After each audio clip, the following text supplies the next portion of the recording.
I'll never have to fucking be like this again. And that was my intention, and neither will these two. It was all a I went in that shit with nothing but good intent. It went left, but it was good. I didn't go in that shit with malice at all. Right, but for argument's sake though, let's look at since we're looking at the reality of shit, we also got to keep in mind that whether you like it, good, bad, or ugly, the dynamic that you brought to television changed the culture of the television that we were a part of. You know what I mean? Like, that, if I'm not mistaken, that dynamic didn't exist prior to you bringing it to Love and Hip Hop, because you came, correct me if I'm wrong, you came before Stevie, right? Like, Stevie and the Atlanta shit happened after you with Amina and all that, correct? Stevie was going through it with Jocelyn and Mimi, I think. They was already having those type of things. That's why when I came on Atlanta, people were saying that I was taking Stevie's storyline. Got you. And they quickly realized that wasn't the case. But truth be told, at the end of the day, I'm still trying to see. To me, things in life happen for a reason.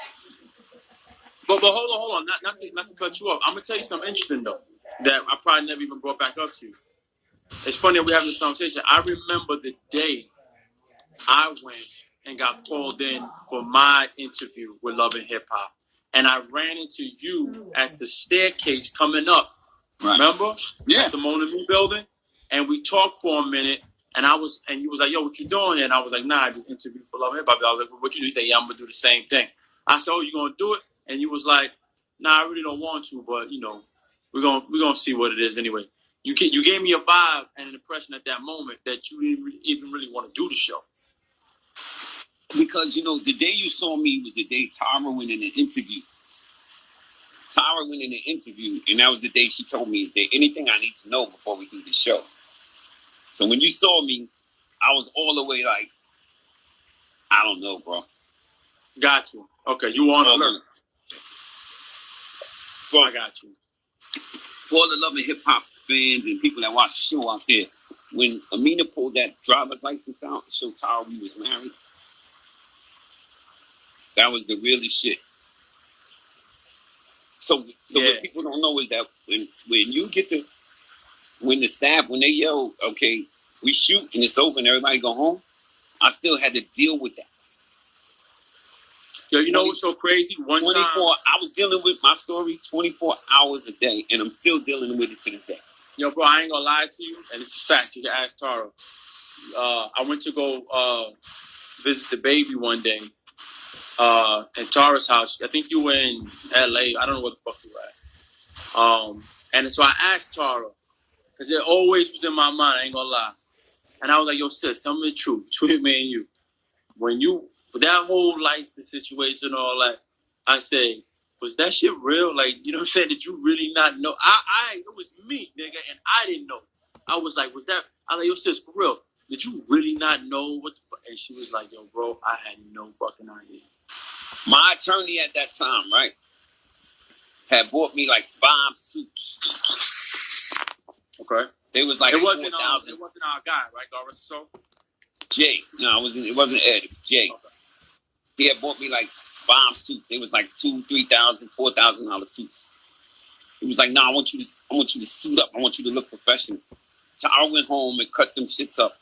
Brand new suits, cut everything up, stabbed up my instruments. You know how I know that? Because I remember there was a scene with you and Erica Mena where she threw a plate at you, and you had a suit on. And I remember saying to myself, "Why is this nigga in a suit? Like, what the fuck is going on? Like, why is he wearing a suit at Salsa con Fuego with Rich and Erica?" But now you explain it to me. Yeah, people used to always get on me about wearing my suits or wearing, because I was of a certain age, I went to wear suits, or wearing V-neck t-shirts. And I remember the V-neck era, yeah. They didn't want you really wearing logos, and I didn't like wearing logos, even though PRPS would give me a lot of clothes. I didn't like wearing people's clothes because I wasn't getting paid for it. So my friends would be like, "Yo, why you on the show dressed like that?" Because I don't want to promote nobody's fucking clothing line for free. There's 2 million people watching this show and they don't want to give me no money, so fuck them. I'll wear a Gap V-neck. But those kind of things was going on. So the other thing was, so if I'm giving up all the action, people watching the show to see what happens when Tara finds out about Amina and this and that. Meanwhile, nobody's booking me because they're like, the girls hate Peter. They're not gonna come to the club, so I'm not getting booked. So the only money I'm making is from Love and Hip Hop, and then Love and Hip Hop don't want to pay me when I should get. Slash, they don't want to put me on another season. They want to, not so much our people, but the network. And it was overwhelming because I'm like, yo, wait a minute. All people are talking about is me. I can't walk through a mall. I can't walk down the street without people bombarding me for pictures, and it was like a bittersweet thing. It's almost like being famous and famous without the money. You know what I mean? If that makes sense. So now I took Amina, got pregnant with Corey. I took Amina to the hospital. Then Shamina wanted to go to the hospital that I was born in to have Corey. Like, yo, I was born in Bellevue, so she want to go to Bellevue and have Corey at Bellevue Hospital. So we go to Bellevue, and people are going ape shit over me and Amina because this is the first season. They're like, oh my God. So me being high, I'm like, nah, we gonna wait in the waiting room. People are just going crazy.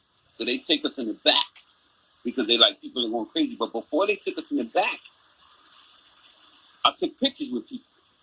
One of the people I took pictures with put out in the media that, Peter Gunz and Amina is at the welfare office trying to get a Medicaid card to have. I remember that story, yeah. So that shit was all on, and then Charlamagne, who's my friend, went on and did a Stunky of the Day without calling me to say, Gunz, what was that about? He just went on and went with the story.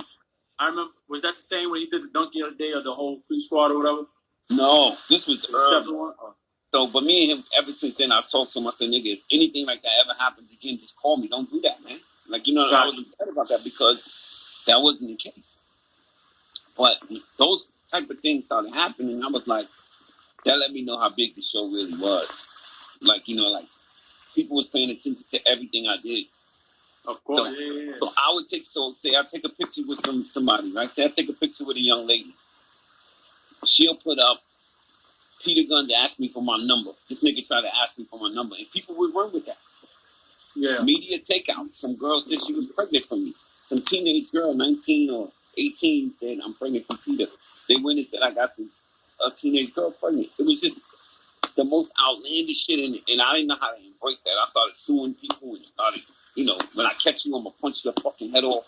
I was like that with it because I wasn't used to this type of stupid, like stories, like people making up stories like that.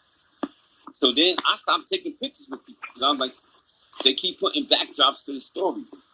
Or if you say, yo, Peter, can I take a picture with you? And I take a picture with you and you put up, look at this bitch ass nigga I took a picture with today as your caption. You know what I mean? Now, you wouldn't have said that in my face because you know I would have beat all type of bones out you. You wait till I leave to post that shit. And that's when I started looking at shit like, this shit's so whack, man. I mean, well, look, the pandemic gives you the perfect reason not to take a bunch of pictures with people anyway. You know what I'm saying? Like, I actually got into like a little bit of argument with with this girl. I was at a Target, out of all places, getting some shit for the house. And she wanted a picture, and I gave her the picture, but then she was like, yo, can I get a hug? And I was like, can't do that right now, I'm shooting cheaters with no mask on. I hug. I take niggas' temperatures before I take a picture, man. You running risk with that shit, man. Because you know what? It ain't about me in my mind. It's about, I know I'm going to see my kids. You get what I'm saying? I know. I just do it. So I don't want to be reckless and then go, that's my thing. Like you said, we grown, we men. Whatever come, we deal with it. But I know how that shit works, and it just transfers from, you know what I'm saying? So, yeah, man. I just do it, man. It's going to be what's going to be. You taking the vaccine? You going to get that vaccine? I'm going to be honest. I got asthma. So I might risk it. If it comes my way and a couple months go by and I don't know. I've had this discussion with other people, you know, but like I said, because I have asthma and shit, it might be worth to run that risk. At some point. Come on, you got asthma and you trying to tussle with the guard? No, but thank God. So check this out. I have seasonal asthma. Thank God. Oh. No, but I walk around with a pump and shit. It's every time the season change, it fucks me up a little bit with my respiratory when it goes from summer to fall and then winter and all that shit. So it only happens 4 times a year where I actually need like to go and get like a pump or whatever. But now other than that, I'm good. You know what I'm saying? Thank God. But still, it's like I don't want that shit. You know. And then when the pandemic hit, the gyms closed. Everybody keep telling me, "Yo, man, you lost a bunch of weight." Yeah, you lost. Yeah, I'm like, yeah, because I was training for the role for the movie, you know, so I had to put on 30 pounds of muscle, which I did. But I was eating 7 meals a day, 8 meals a day, plus going to the gym twice a day at some points, putting on crazy mass. So yeah, you know, when the pandemic hit, you know, gyms closed. I was like, yeah, I didn't want to go fuck around with the gyms, and even when they opened back up. Man, that's an excuse. That's excuses. Nah, man. You could do some pull-ups and push-ups right at the house, swim some rope right outside the crib. Let me tell you something. I do that. Well, not anymore, but I did that for the first like 3-4 months, and that's what accelerated the weight loss because I was burning. So when you burn fat, even when you big and muscular, when you burn in fat, you still burn the muscle too. So I was going hard with all that calisthenics shit for like 3-4 months. When I turned around, I'm like cutting down. Like right now, I don't really have any body fat. I'm like kind of lean, but I'm too lean because I mean, like I haven't been back to the gym and I'm only doing like 3 meals a day. So all that cut down, I'm back to like probably like 208. No, not 208. I'm sorry. Right now, that was my lowest. I hit 208. Now I'm back up to like 219, 220. When 6-7 months ago, I was at about 250. But it was mass. It was muscle mass. I was benching like 420 pounds on incline fucking rack machine. Well, on the machine when you stack the plates, I was doing 4. I was beast mode. And that was everybody keeps saying, "Yo, man, you losing weight. You look mad skinny." It's like, no, it's not. Was that at the time when me and you was beefing? Yeah. Then I ain't had no work for you. You was benching 220? Oh, no, 400? On the incline machine that you put the plates on, not on free incline. I'm talking about on the incline machine where you stack the plates. Yeah, I was doing 4 plates, 445s, and then 25s. Yeah, I was doing about 420. Oh, we would have to jump you. I couldn't. Yeah, no, I was, and there was no. I swear to you, no steroids. I would have had to hit you with the thing because you too. No, that's too much. Nah, I was 252. Only weigh 190. Only weigh 195. Yeah, but like I said, right now I'm probably about 219. You know what I'm saying? I weigh 195. That's it. 197. That's it. Okay. But it ain't, like I said, it ain't shit. We could, because when with dudes like us, we work out, so muscle memory's a motherfucker. I could go and I could put another 20 pounds on in a month. You know what I mean? Of muscle memory. I'm having severe back problems right now, Cisco. Why? Oh, because I don't know. It's recent. It's just recent. Something's going on with my back. So I ain't been working. I ain't working on a month. So you're not even doing the calisthenics shit that you be doing? I'm going to see a chiropractor tomorrow. My back is fucked up. I was jumping over this fence and shit. Maybe that's it. I don't know. Yo, I saw that shit. I ain't gonna lie. Even when I wasn't talking to your ass, I was looking at your Instagram, and I see you hurdle a fucking fence like Usain Bolt, man. I was like, yo.